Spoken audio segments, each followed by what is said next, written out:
The first panelist is the Honorable Harinder Thakkar, Minister of Small Business and Entrepreneurship. Thank you. Yeah, thank you.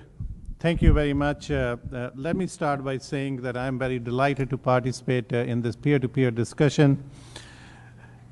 The role of the government is to make sure that we create the right environment for the industry to succeed, not just in Ontario or in the North American economy, but actually throughout the world in a global scene.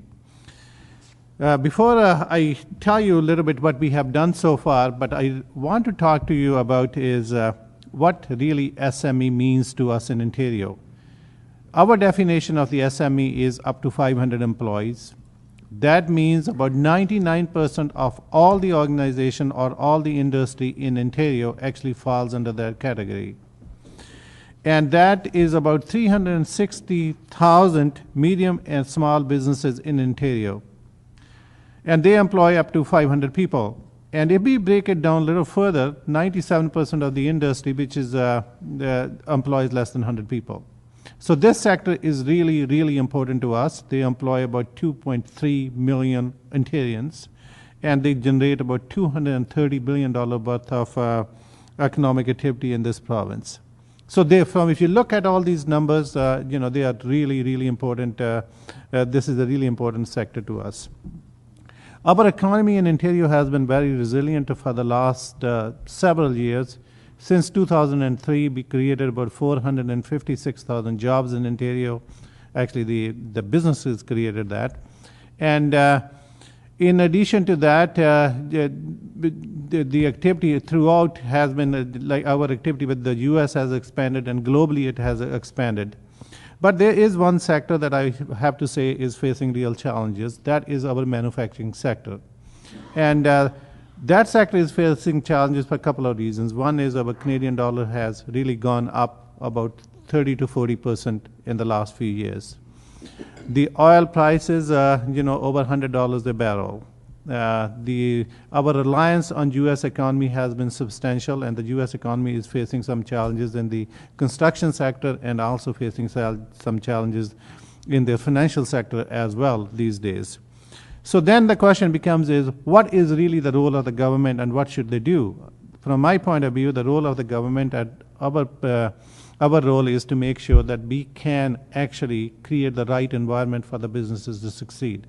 I want to tell you that I was in Dubai, in the Middle East in December, then I was in India in January to actually make connections for our small businesses and medium-sized businesses so they can go global.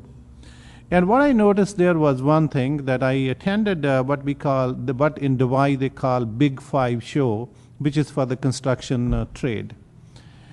Even though we had our presence, our companies, Ontario companies were there in the biggest trade show in that region, but I felt our presence was not as good as it could have been. The same thing when I went to India, there was a auto expo going on, which is also the largest show. That's where the 100,000 rupees car was launched. Again, I felt that even though we have excellent technology, we got excellent companies who can showcase their products all over the world, but our presence was not as good as could have been. So one of the things that we are trying to do is, because we live in a global economy, and I think we need to look beyond Ontario, beyond Canada, and beyond North America to see what are the opportunities for our small and medium-sized businesses. So one thing important to me was to feel how can our companies showcase products in the global markets. So in our very recent budget that was introduced about a week ago, what we have done is actually put aside some money, and we have given to Ontario Chamber of Commerce so that the companies can actually apply to go take their products globally or showcase their technologies globally in trade shows and in other events, so if they needed to do that. So what we have done is really facilitated that process so that they can show their technology and their products. The second thing to me that was really important was if manufacturing industry is facing a little challenge, how do we help them? How do we really help them? The one is that we need to make sure that they stay competitive going forward. In order to do that, they have to become, they have to become more efficient. They have to become what we call is believe in lean manufacturing, reduce their costs. So again, in this budget, what we have done is we have given some money to Canadian Export and Manufacturing Association and also to one private foundation, so that they can actually, our manufacturers can go to them and say, we want to actually have somebody come and assess our processes and look at how improvements can be made in our efficiencies, and so they can actually apply to these two organizations to have their experts come in and look at their processes and how the improvements can be made. The third becomes is, if we are having challenges, how can we automate it more? So we have looked at our AMIS program, which is Advanced Manufacturing Investment Strategy Program in Ontario, and we re-looked at and reprofiled it. So actually we can help them to acquire some equipment so that they can become more efficient as they move forward. The other things that we are doing is if somebody loses a job, it's a very painful experience for the family and for any person who loses the job in this kind of environment.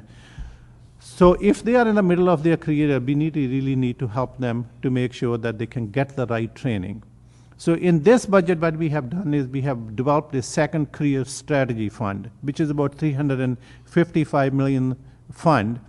Under that program, anybody who loses a job in the manufacturing, up to 20,000 employees, the government will help them with about $25,000 worth of assistance so that they can take up to 4-semester program, either in a college or a university or a 2-year program.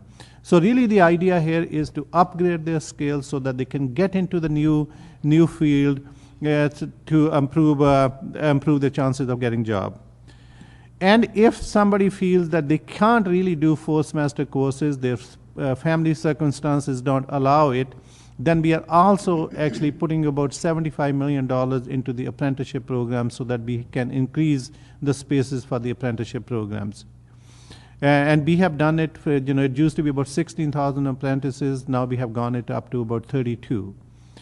And not only we are putting new money into the apprenticeship programs to expand the spaces, but we are actually enhancing the apprenticeship programs by another $45 million investment there.